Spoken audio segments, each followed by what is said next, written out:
भ्राताश्री,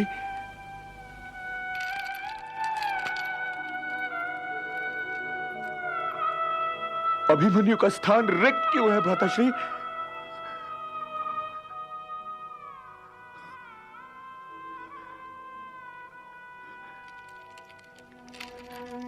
मछली भैया, मछली भैया, आप तो बोलिए।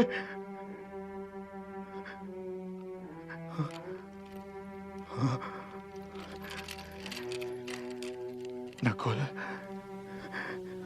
नकुल,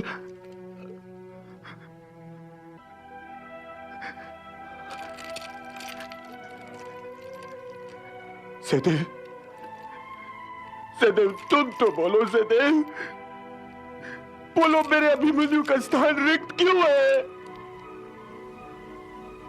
बोलते क्यों नहीं?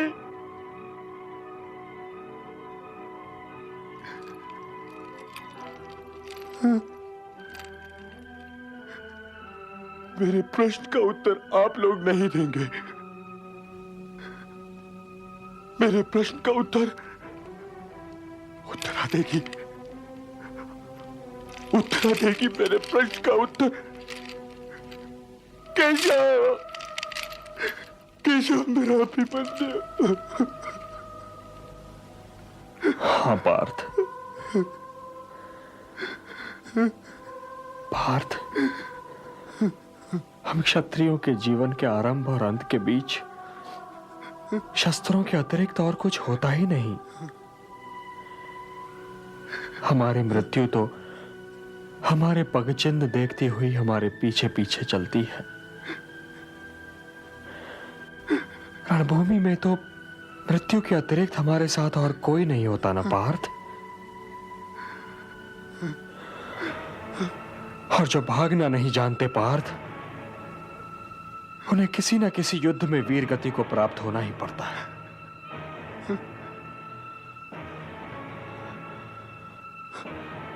सबका मौन ये बता रहा है पार्थ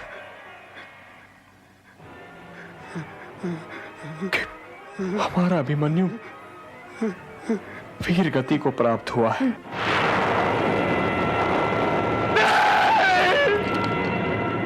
नहीं केशव,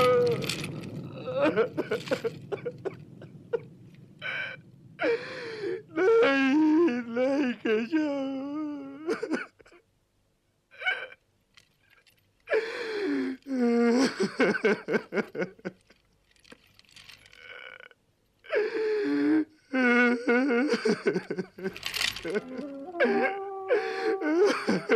केशव,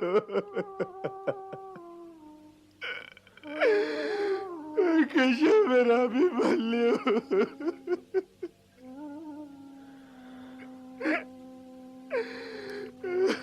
नहीं पार्थ, नहीं, बस, बस, बस, बस,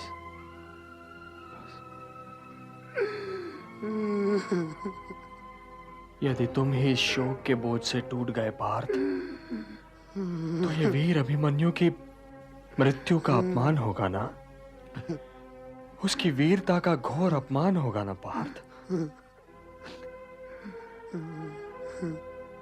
तुम्हारा बालक तो आचार्य द्रोण, महारथी कर्ण, महारथी दुर्योधन, दुशासन, महारथी कृतवर्मा और शकुनी जैसे योद्धाओं के साथ अकेला युद्ध करता हुआ वीर गति को प्राप्त हुआ है पार्थ, अकेला। गर्व करो इस बात पर, गर्व करो।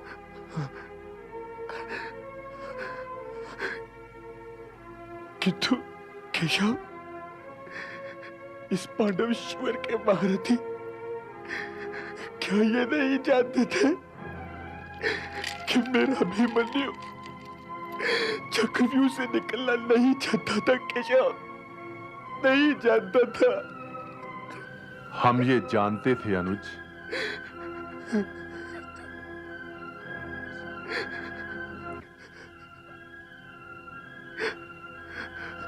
हम सब ये जानते थे इसीलिए हम सब प्रिय अभिमन्यु के पीछे चल रहे थे कि उसी के साथ चक्रव्यूह में प्रवेश कर जाएंगे, किंतु क्या बदले भैया?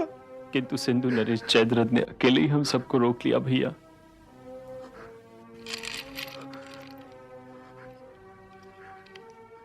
सिंधु नरेश जयद्रथ अकेला नहीं था नकुल,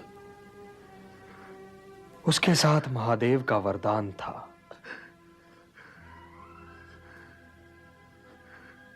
द्रौपदी हरण के असफल प्रयत्न के पश्चात पांडवों से जीवन दान पाने के उपरांत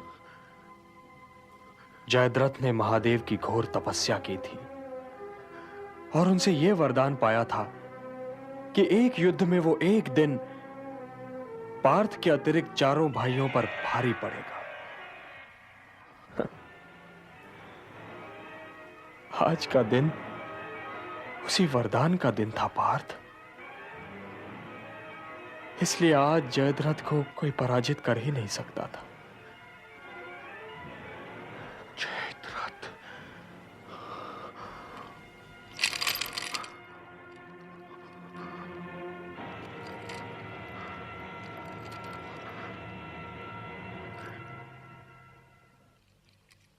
मेरे पुत्र का शव कहाँ है?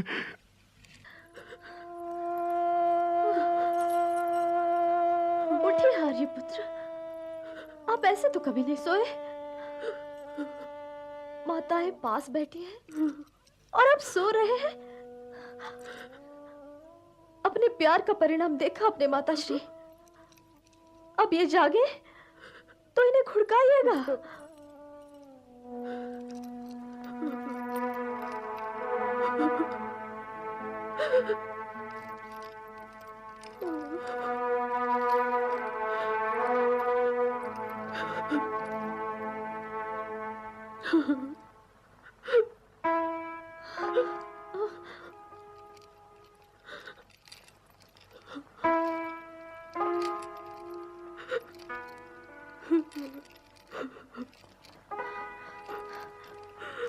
अब तो उठ जाइए।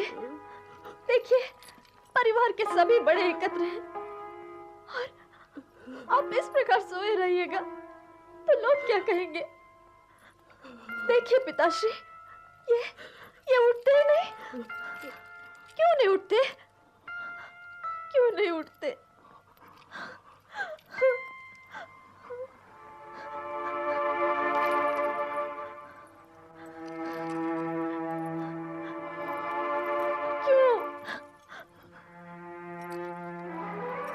अब मैं उत्तरा से क्या कहूं केशव? कैसे बताऊं इसे? कैसे समझाऊं इसे कि जो भूमि पे लहूलुहान पड़ा है वो मेरा पुत्र अभिमन्यु नहीं है, बल्कि उसकी आत्मा का वस्त्र है। बोलिए केशव, बोलिए।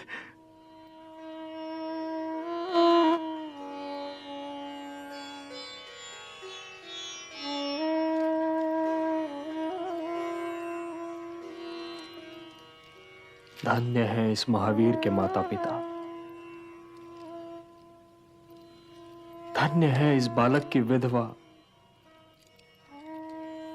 और धन्य है वे सारी आंखें जिन्हें आज इसके दर्शनों का सौभाग्य प्राप्त हुआ है।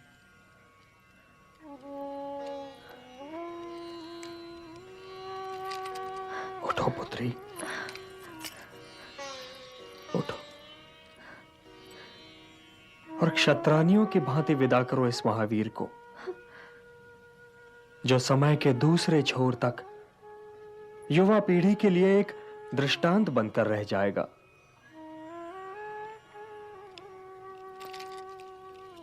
हे पुत्री, मृत्यु तो हर जीवन का अंतिम सत्य है, किंतु ऐसी मृत्यु तो बस किसी किसी को ही मिलती है ना? हाँ,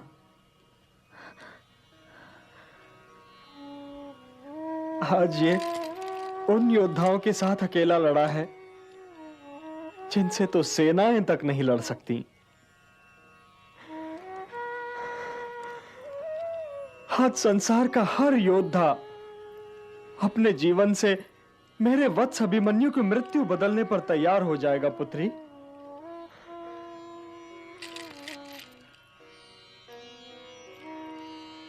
अग्नि के चारों ओर घूमते हुए इसने तुम्हें जो वचन दिए थे, आज उन वचनों से इसे मुक्त कर दो पुत्री, मुक्त कर दो। मैं अपनी बहन सुभद्रा की ओर से इस सौभद्र को ममता के ऋणों से मुक्त कर रहा हूं। तुम भी इसे अपने ऋणों से मुक्त कर दो इसे मुक्त कर दो।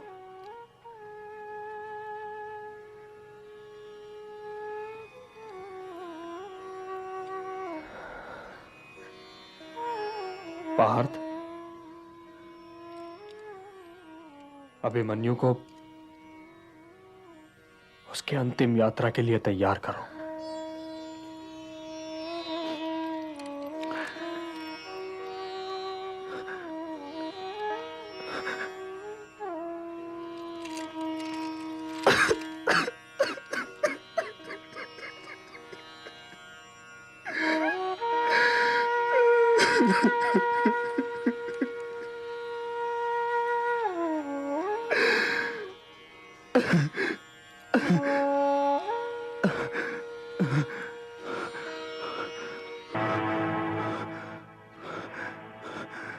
वत्स, मैं तुम्हें वचन देता हूं कि यदि कल सूर्यास्त से पहले मैंने जयद्रथ का वध नहीं किया